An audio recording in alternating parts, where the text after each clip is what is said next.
অতনু, কোথায় যাচ্ছিস? স্কুল যাবি না? না রে, আজকে আজ যাব না, বাবার সঙ্গে একটু মাঠে যেতে হবে।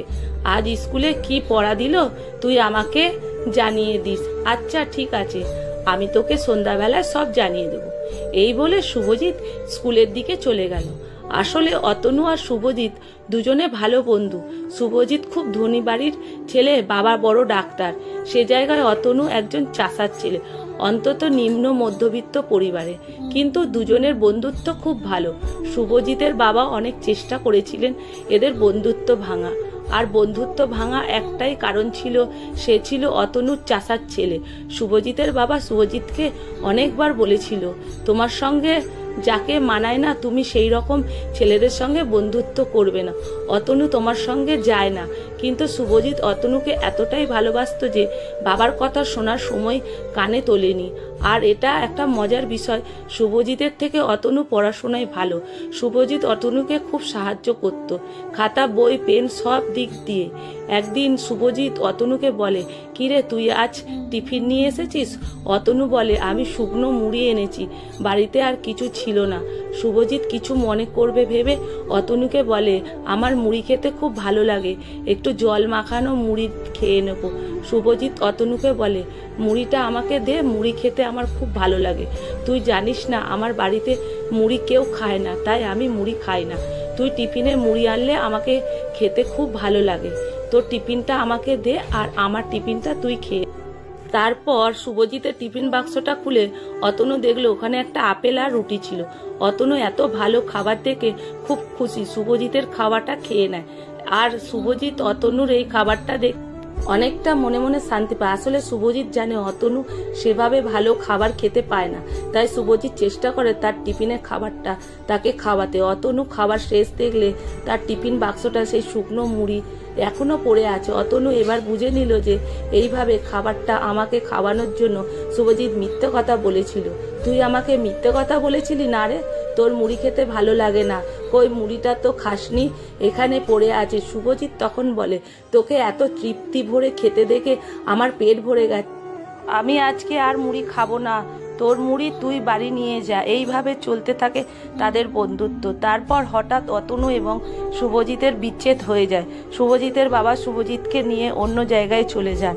শেষের যেদিন শুভজিৎ অতনুর সঙ্গে দেখা করতে এসেছিল, বলেছিল, আমাদের বন্ধুত্ব শেষ হবার নয়, তুই ভালো থাকিস, আমি আবার আসবো, এখনো তুই আমাকে ভুলে যাবি না তো? অতনু তখন বলে, আমি নিজেকে ভুলে যেতে পারি, কিন্তু তোকে কোনোদিন ভুলতে পারবো না।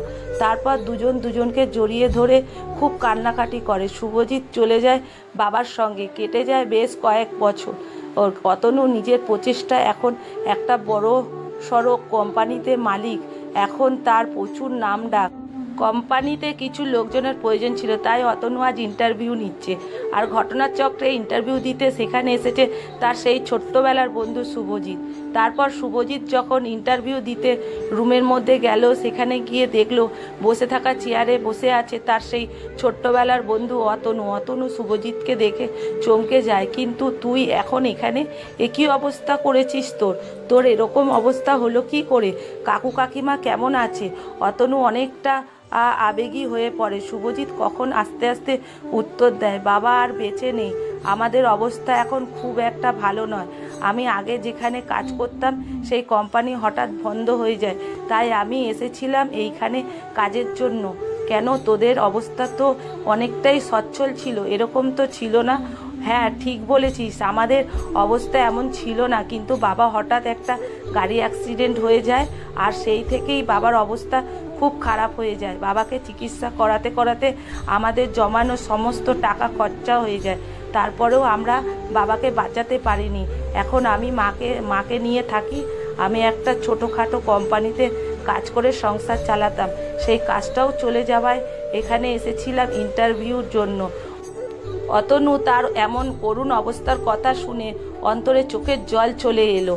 তারপর অতনু শুভজিৎকে জড়িয়ে ধরে বলল, তুই চিন্তা করিস না, আমি আছি তো। তুই ছোটবেলায় আমার প্রত্যেকটা বিষয় সাহায্য না করলে আমি হয়তো আজ এই জায়গায় আসতে পারতাম না।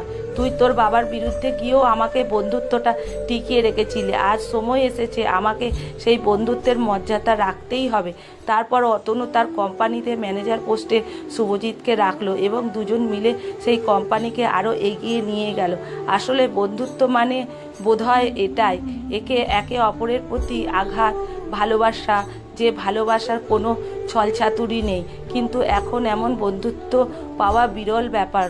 কলমে সুষমা বাগ প্রধান, পাঠে অনিতা ভট্টাচার্য। ভিডিওটা ভালো লাগলে